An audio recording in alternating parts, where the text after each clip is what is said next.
क्या Roman Reigns Adam Pearce से अपने अपमान का बदला ले पाए? क्या दिखा केविन ओवेंस और रोमन रेंस के बीच आज के मेन इवेंट में? किससे लड़ा पॉल हेमन ने आज के शो में मैच? क्या क्या दिखा पूरे शो में? कैसा रहा पूरा शो? सबके बारे में बात करेंगे इस वीडियो में, जो कि काफी कमाल की और इंटरेस्टिंग होने वाली है। उम्मीद है वीडियो आप सभी को पसंद आएगी, तो लाइक करे बिना मत जाइएगा। हाय फ्रेंड्स, मेरा नाम है प्रियांशु, आप देख रहे हैं गेम ऑफ इनिंग्स। तो बढ़ते हैं वीडियो की तरफ और शुरू करते हैं वीडियो बेल बजा के। शो की शुरुआत रोमन रेंस और पॉल हेमन से हुई। रोमन रेंस कहते हैं कि आज की रात केविन ओवेंस ने एक मैसेज देने का प्लान करा है, बट ऐसा नहीं होगा क्योंकि मैं ऐसा कह रहा हूं। रोमन रेंस इसके बाद लास्ट वीक एडम पियर्स ने जो कुछ किया उसको उसकी गंदी चाल बताते हैं। रोमन रेंस कहते हैं कि मैं कभी अपीयरेंस से नहीं चूकता हूं, वो तो हेल्थ और पेंडेमिक की वजह से मैं कुछ टाइम के लिए रिंग से दूर रहा। हालांकि मैं अगर पियर्स की तरह होता तो क्या होता? मेरी कौनी में दर्द होता है, मेरे कंधों में दर्द होता है और मेरी पीठ में भी दर्द होता है, क्योंकि मैं सालों से इस कंपनी का बोझ अपने साथ लेकर चल रहा हूं और इस बात में किसी को डाउट नहीं होगा क्योंकि मैं जरूरत से ज्यादा काम कर रहा हूं। तभी एडम पियर्स की एंट्री होती है और वो कहते कहते रिंग तक आते हैं कि रोमन रेंस और पॉल हेमन ये कुछ ज्यादा ही हो रहा है। रोमन रेंस का गुस्सा और बढ़ जाता है। एडम पियर्स ने लास्ट वीक जो करा उसको रोमन रेंस ट्राइबल चीफ की इंसल्ट बताते हैं। फिर वो कहते हैं कि 6 साल से तुमने रिंग में मैच नहीं लड़ा है, फिर भी तुम्हारी बॉडी में दर्द होता है। जबकि मैं रोमन रेंस, जो कि WWE का बेस्ट खिलाड़ी है, उसने आज तक इसको लेकर कंप्लेंट नहीं की। पॉल हेमन अब एडम पियर्स पर हंसते हैं तो एडम पियर्स पॉल हेमन की डिसरेस्पेक्ट करते हैं। फिर पॉल हेमन कहते हैं कोई भी रोमन रेंस से जुड़े किसी इंसान को डिसरेस्पेक्ट करता है वो मतलब कि रोमन रेंस को डिसरेस्पेक्ट कर रहा है। द चैम्प कहते हैं कि पॉल हेमन एडम के प्लेस पे उसे ढेर करेंगे। फिर पॉल हेमन रोमन रेंस की डिसरेस्पेक्ट करने की वजह से एडम पियर्स को आज के शो के मेन इवेंट में मैच के लिए चैलेंज कर देते हैं। एडम भी इसके लिए तैयार हो जाते हैं। इसके बाद हमें सैमी ज़ैन आके खुद को बैरिकेड के पास हैंडकफ लगा लेते हैं और वो वहीं खड़े होकर प्रोटेस्ट करने का फैसला लेते हैं। इसके बाद हमें Asuka, Charlotte Flair versus Riott Squad के बीच मैच दिखा। रिंग साइड बिल्ली के भी मौजूद होती हैं। बैक स्टेज इस मैच को नटालिया और तमीना भी देख रही होती हैं। शार्लेट और रूबी राइट ने इस मैच की शुरुआत करी। शार्लेट ने दबा के रूबी राइट को टैग आस्का को दिया। उन्होंने आके रूबी को मारा और अपनी साइड रिंग कॉर्नर में ले जाके टैग शार्लेट को दिया। बिल्ली के ने बाहर से इंटरप्ट करा और लिव मॉर्गन ने शार्लेट फ्लेयर पर पलटवार करा। अब शार्लेट फ्लेयर है, उन्होंने लिव मॉर्गन और रूबी राइट दोनों को अकेले ही मारा। ठीक ठाक मैच दिखा इनके बीच। एंड में मैच शार्लेट ने रूबी को मूव देके अपने नाम कर लिया। अब हमें डैनियल ब्रायन दिखाई दिए। डैनियल ब्रायन ने आके कहा कि बस हम एक हफ्ते दूर हैं रॉयल रंबल मैच से। डैनियल ब्रायन या रॉयल रंबल पीपीवी की हाइप बढ़ाने के लिए आए थे और काफी कुछ उन्होंने कहा। डैनियल ब्रायन कहते हैं कि मैंने काफी चीजें WWE में करी हुई हैं, जो कि एक हॉल ऑफ फेम योग्य करियर है। बस बचा है तो एक चीज, वो भी रॉयल रंबल मैच को जीतना। आगे वो कुछ कहते तभी सिजारो की एंट्री होती है। वो आगे कहते हैं कि डैनियल ब्रायन ने अभी जो किया वो मैं भी कर सकता हूँ, वो भी 5 अलग अलग लैंग्वेजेस में। सैमी ज़ैन बेचारे अभी भी हैंडकफ से बंधे हुए वहीं खड़े थे। फिर सिजारो ने जो कुछ करा वो सब कुछ बताते हैं। डैनियल ब्रायन कोट उतार के कहते हैं कि मुझे याद है कि तुमने लास्ट वीक मुझे हराया था, एक और मैच क्यों ना हम दोनों के बीच हो जाए। सिजारो मैच के लिए मना कर देते हैं। तभी सिजारो ओपन चैलेंज करते हैं और कहते हैं कि जो भी है वो आके मुझे चैलेंज कर सकता है। तभी डॉल्फ जिगलर की एंट्री होती है। वो आके रॉयल रंबल को जीतने का दावा करते हैं और सिजारो को मैच लड़ने के लिए कहते हैं।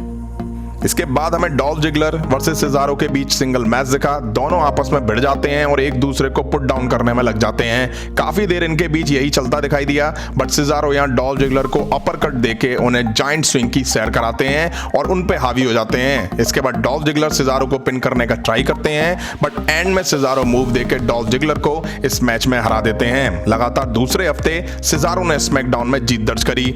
अब हमें साशा बैंक्स वर्सेस जटाधारी के बीच मैच दिखा। अरे वही जटाधारी जो कार्मेला के साथ दिखाई देता है। सैमी ज़ैन अभी भी वहीं प्रोटेस्ट करते हुए दिखाई दिए, हालांकि उनको कोई पूछ भी नहीं रहा था। खैर, जटाधारी रिंग में आके साशा बैंक्स को रोज देके इंप्रेस करने का ट्राई करते हैं, बट साशा बैंक्स खींच के एक थप्पड़ रसीद देती हैं। इसके बाद जटाधारी ने साशा बैंक्स को उछल कूद करके बड़ा परेशान करा। कुछ देर बाद साशा बैंक्स ने जटाधारी को पकड़ ही लिया। फिर दोनों ने एक दूसरे को काफी मारा, बट मैच में दिखा कि जटाधारी साशा बैंक्स पर हार्ड हिटिंग मूव लगाने से बच रहे थे। एंड में साशा बैंक्स ने सबमिशन देके मैच अपने नाम कर लिया और उठा के जटाधारी को रिंग के बाहर फेंक दिया।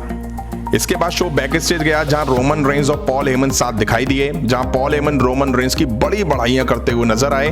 पॉल हेमन को लगा कि आज के मैच के लिए रोमन रेंस का स्वैपिंग वाला कोई प्लान होगा, जैसा कि एडम पियर्स ने लास्ट वीक रोमन रेंस के साथ करा था, बट रोमन रेंस ऐसा कुछ प्लान होने से मना कर देते हैं, जिससे पॉल हेमन कहीं ना कहीं अपसेट हो जाते हैं। रोमन रेंस कहते हैं इस सिचुएशन को एक मैन की तरह जाके हैंडल करो। अब टाइम था अपोलो वर्सेस बिगी के बीच इंटरकॉन्टिनेंटल टाइटल मैच का। सैमी ज़ैन अभी भी वहीं हैंडकफ से बंधे खड़े हुए दिखाई दिए। दोनों के बीच मैच शुरू होता है और बिगी शुरू में ही अपोलो को बैले टू बैले देते हैं। अपोलो भी पलटवार करते हैं और बिगी पर स्टैंडिंग मूनसॉल्ट देते हैं। बिगी भी पलटवार करते हुए अपोलो को रिंग के बाहर जाने पर मजबूर कर देते हैं। इसके बाद अपोलो टॉप रोप से बिगी पर डाइव लगाते हैं। तभी दिखता है कि सैमी ज़ैन खुद में लगे हैंडकफ खोलते हैं और रिंग में आके पहले अपोलो पर अटैक करते हैं और फिर बिगी पर अटैक कर देते हैं। मैच यहीं नो डिस्क्वालिफिकेशन की वजह से रोक दिया जाता है। इसके बाद हमें केविन ओवेंस दिखाई दिए। उन्हें बिल्डिंग में आने की परमिशन नहीं थी तो उन्होंने अपनी कार में से ही बैठ के एक प्रोमो दिया। केविन ओवेंस कहते हैं कि रोमन रेंज ने मुझे इस 2 बार हरा दिया है, बट दोनों ही बार उसकी जीत उसकी फैमिली की वजह से हुई। फिर वो अपने टैटू को एक्सप्लेन करते हैं और बताते हैं कि ये सब उनकी फैमिली को रिप्रेजेंट करते हैं। उन्होंने बताया कि एक टैटू उनके नाना के लिए है। वो मेरे बहुत बड़े सपोर्टर और फैन थे।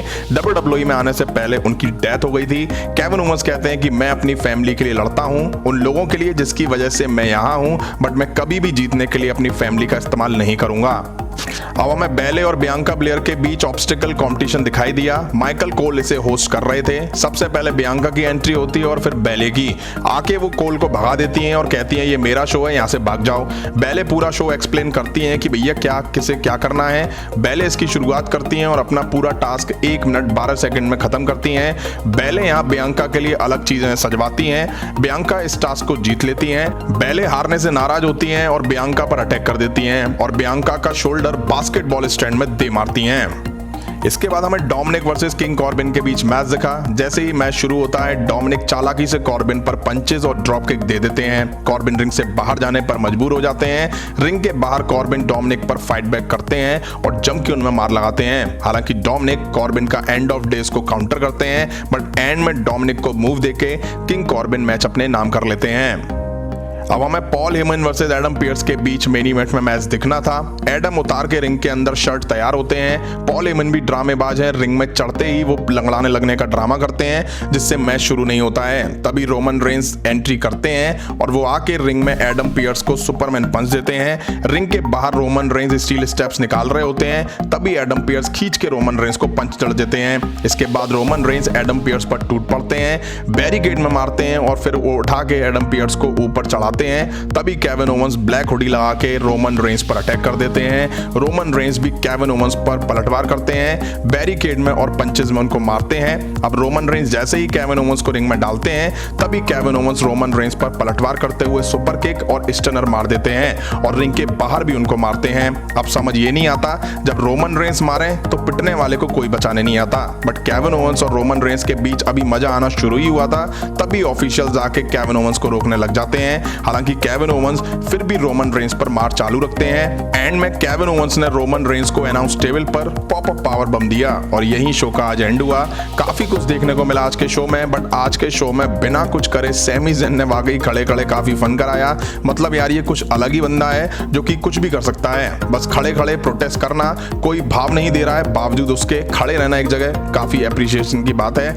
आज के शो में साशा बैंक्स ने हमेशा टांग अड़ाने वाले जटाधारी को अच्छे से मार खिलाई। वहीं आज के शो के मेन इवेंट में एडम पियर्स में रोमन रेंज ने काफी हद तक मार दी और केविन ओवेंस ने शानदार तरीके से रोमन रेंज पर अटैक करके उन्हें ढेर कर दिया। हालांकि रोमन रेंज ने भी जबरदस्त अटैक केविन ओवेंस पर करा, बट इतनी लंबी फ्यूड में पहली बार WWE ने केविन ओवेंस को मौका दिया कि वो रोमन रेंज को इस फ्यूड में ढेर कर सकें। आपको कैसा लगा आज का एपिसोड कमेंट करके जरूर बताइएगा। इस वीडियो में इतना ही। पसंद आए तो लाइक और शेयर करें और इस तरह की इंटरेस्टिंग अपडेट्स के लिए चैनल के सब्सक्राइब बटन पर कोकीना क्लच, कैनन बॉल और सुपरमैन पंच मार के चैनल सब्सक्राइब करें। मगर प्यार से मिलता हूं नेक्स्ट वीडियो में। Thank you.